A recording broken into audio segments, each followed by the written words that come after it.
बच्चों, आज हम डायरी ऑफ एनी फ्रैंक पढ़ेंगे। जो हमारा लेसन है the diary of Anne Frank, इसको हम पढ़ेंगे। हम क्या कर रहे हैं, देखिए, हम 5 या 6 मिनट की वीडियो बनाते हैं थोड़े थोड़े पार्ट्स में, ताकि आप लोग एक पार्ट्स को डाउनलोड करें या उसी को बार बार चला के देखें रिवर्स करके, ताकि आपको स्टोरी याद हो जाए।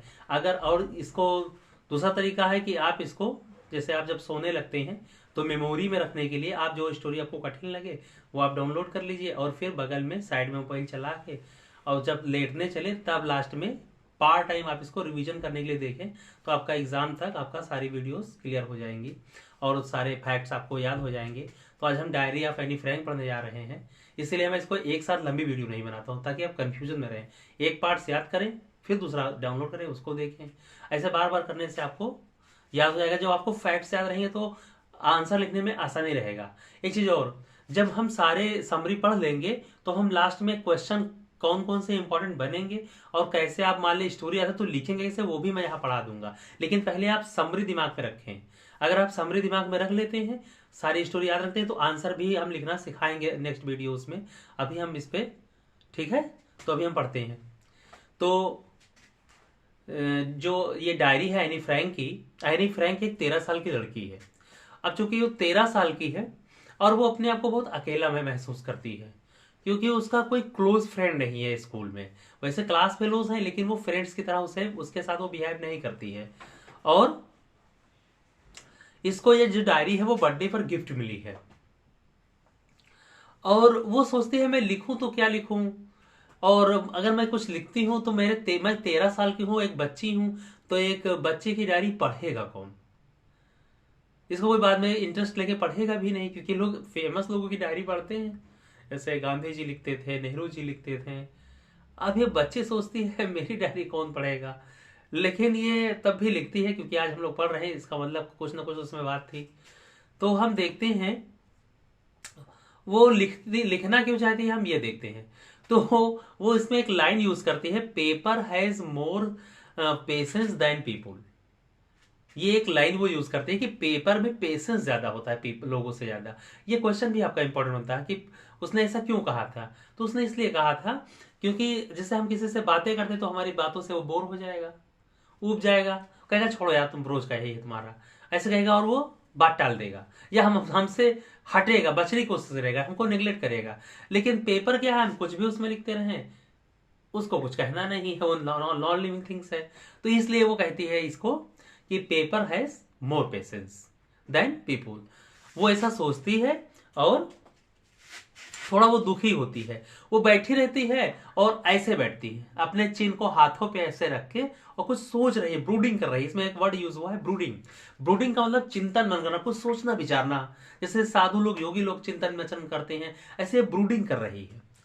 फिर वो कहते हैं कि हाँ पेपर में तो भाई पेशेंस ज्यादा होता है। इसके बाद में ये उसको कहते हैं ये मेरी डायरी है और मैं इसे अपना फ्रेंड मानती हूँ। और उसके बाद वो सोचती है मैं इसका नाम कुछ रख दूं, तो वो इसका नाम किट्टी रखती है, क्योंकि कहता है कोई जो है, ये जब तक कहती है मैं इसमें लिखूंगी नहीं कि ये किट्टी कौन है, कोई जान नहीं पाएगा मैं किट्टी किसको कहती हूँ। और वो कहती है मेरा चूंकि कोई फ्रेंड नहीं तो मेरे दिमाग में जो चलता है, मेरे मन में जो चलता है, मैं किससे कहूँ। तो वो सोचती है मैं इसमें लिख दूंगी तो मेरा मन हल्का हो जाएगा। कुछ बच्चे होते हैं ना, बात करते हैं, हर बच्चे बात करते हैं, सब बात करते हैं। तो एक एज आती है जब लड़कपन खत्म होता है तो लोग सोचते हैं हमारा कोई दोस्त हो, जैसे हम अपनी सारी बातें बता दें। जैसे आप लोग अपने स्कूल पढ़ते हैं तो कोई ना कोई आप फ्रेंड बनाते हैं, जैसे आप पूरी बातें बताते हैं, अपनी हॉबीज बताते हैं। यहाँ तक कि वो अपने टीचर और पापा से नहीं बताएंगे, मम्मी से नहीं बताएंगे, लेकिन दोस्तों में जरूर पूरी बातें रहती हैं। कभी कभी क्राइम होता है तो पुलिस पहले पहले दोस्तों को ढूंढती है कि दोस्त को पता होगा।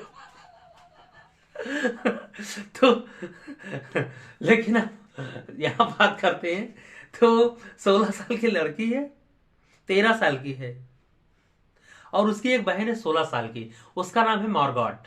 क्या नाम है उसका? मार्गॉट। और इसके मम्मी पापा बहुत लविंग है, बहुत प्यारे हैं।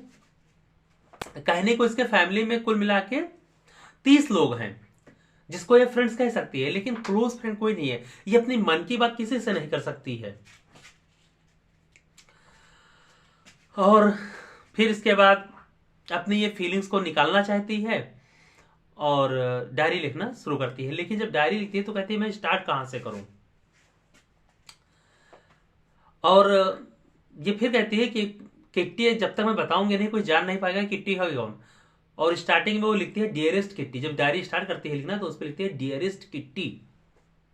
फिर अपना ये थोड़ा सा परिचय देती है अपने माँ बाप के बारे में। ये डायरेक्ट कुछ फैक्ट्स नहीं लिखते, अधिकतर तो लोग फैक्ट्स लिखते हैं, लेकिन ये कुछ फैक्ट्स मतलब इंपॉर्टेंट तिथि या कोई चीज ये सब नहीं लिखती है। ये अपने माँ बाप के थोड़ा सा बताते हैं कि मेरे जो फादर हैं वो बहुत प्यारे फादर हैं, और मेरे फादर के जो है एज 36 थी जब उन्होंने मेरी माँ से शादी की थी, और उसकी माँ उस समय 25 साल की थी। इसकी एक बहन है 16 साल की जिसका नाम है मार्गॉट, और ये 13 साल की है। और इसका जो डेट ऑफ बर्थ है वो 12 जून 1929 है।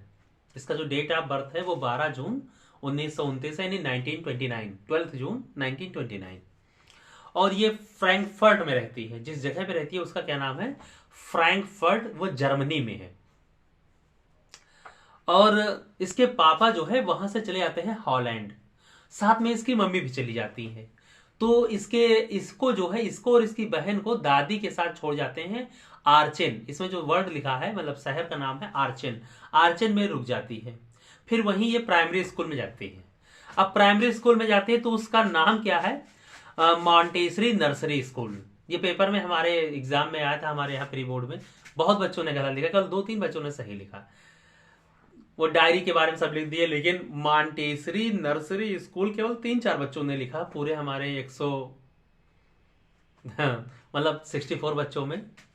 तो आप लोग याद कर लीजिए, फैक्ट्स पे भी ध्यान दीजिए। जब आप फैक्ट्स लिखते हैं तो आपको पूरे मार्क्स मिलते हैं। आप अलूल जरूर लिखेंगे उस पर मार्क्स नहीं मिलेगा, चाहे आप पूरी कॉपी भर दे। एग्जामिनर क्या होता है, वो केवल फैक्ट्स पे नंबर देता है। आप लिख लेंगे तो पास तो कर देगा एग्जामिनर, आपको फेल नहीं करेगा। वो कोई भी एग्जामिनर नहीं चाहता कि हमारी पेन से कोई बच्चा फेल हो जाए। लेकिन अगर आप फैक्ट्स लिखते हैं तो आपको पूरे मार्क्स मिलेंगे। पिछली बार मैंने एक लड़की को पढ़ाया था, उसके 97 मार्क्स थे, हाईएस्ट नान पारा। लेकिन अगर आप, क्योंकि वो फैक्ट्स को मैं उसको फैक्ट्स पूरे तैयार कराता था, अगर आप फैक्ट्स लिखते हैं तो आपको मार्क्स मिलेंगे। और सीबीएसई 100 में 100 दे देती है, यूपी बोर्ड तो नहीं देता है जल्दी, लेकिन सीबीएसई जो है 100 में 100 दे देती है। तो आप फैक्ट्स पे ध्यान दीजिए, ठीक है। और चैनल को मेरे शेयर करिए, ज़्यादा लोग पहुंचाइए ताकि सबको फायदा मिले। अपने दोस्तों को भी बताइए, अभी केवल कम ही सब्सक्राइबर हैं। चलिए ठीक है, पढ़ते हैं। फिर ये मॉन्टेसरी स्कूल में रहती है। हाँ, ये वहां पर जब तक ये 6 साल की होती है तब तक वहां रहती है। याद रखना, जब ये 6 साल की जब तक तब हो जाती है तब तक वो मॉन्टेसरी स्कूल में पढ़ती है। और इसकी टीचर का नाम रहता है मिसेस कुपेरस। याद रखना इस बात को, मिसेस कुपेरस। और जब ये वहां से विदाई लेती है, फेयरवेल लेती है, तो ये और इसकी टीचर बहुत रोती हैं। ऐसा बहुत रेयर केस में होता है जब एक टीचर और स्टूडेंट के बीच में एक दोस्ती का रिलेशन बन जाता है। ये बहुत कम केसेस में होता है। स्वामी विवेकानंद ने कहा था कि एक होनहार बच्चे को यानी स्टूडेंट्स को अगर एक बढ़िया टीचर मिल जाता है तो ये बहुत बड़े सौभाग्य की बात होती है। ये 1 लाख में 1 केस होता है ऐसा। कुछ बच्चे बहुत पढ़ना चाहते हैं लेकिन अच्छा टीचर नहीं मिलता, उनके मार्क्स कम हो जाते हैं। और कुछ टीचर होते हैं जो बहुत अच्छा पढ़ाना चाहते हैं लेकिन उसको अच्छे बच्चे नहीं मिलते हैं, तो वो टीचर की वैल्यू भी नहीं हो पाती है, क्योंकि उसको अच्छा बच्चा नहीं मिला तो वो कैसे उसको ढाल देगा अच्छे साचे में। तो एक अच्छे टीचर को एक अच्छा गुरु मिल जाए, ये बहुत बड़े सौभाग्य की बात होती है। लाख केस में एक ऐसा होता है। चलिए आगे बढ़ते हैं, आप लोग फैक्ट्स पे ध्यान देना। तो टीचर और ये बहुत दुखी होते हैं और एक दूसरे को विदाई देते हैं। तो समर 1941 की बात है। इसकी जो दादी है बीमार पड़ती हैं, फिर उनका ऑपरेशन भी होता है। और जनवरी 1942 यानी जनवरी आप प्रोनाउंसिएशन हिंदी अगर इंग्लिश से करें थोड़ा अलग है, जनवरी 1941 को इसकी दादी जो होती बहुत बीमार पड़ती है, ऑपरेशन होता है। और जनवरी 42 में ये समर बीमार पड़ती है, समर 1941 में, और जनवरी 1942 में उनकी मौत हो जाती है। तो इसका जो बर्थडे होता है वो नहीं मनाया जाता है, ठीक। और ये कहती हैं कि मैं बहुत अपनी दादी को बहुत प्यार करती हूं, ये कोई नहीं जानता है, क्योंकि किसी से बताती नहीं, इसका कोई फ्रेंड नहीं देता है। ये अपनी दादी से बहुत प्यार करती हैं। वास्तव में जो बच्चे होते हैं वो दादी के बहुत प्रिय होते हैं, वो किसी की भी फैमिली में हो। और जब इस 1942 में इसका बर्थडे मनाया जाता है तो एक कैंडल इसके दादी के नाम की भी जलाई जाती है उसके साथ। तो याद रखना इस बात को, इस पे भी क्वेश्चन बन सकता है कि जब इसका बर्थडे मनाया जाता है तो एक एक्स्ट्रा कैंडल क्यों जलाई जाती है, तो इसके दादी के नाम की जलाई जाती है। ठीक है, 20 जून 1942 को ये डायरी लिखना स्टार्ट करती है। ठीक है बच्चों, बाकी हम नेक्स्ट पार्ट में पढ़ेंगे। Thank you.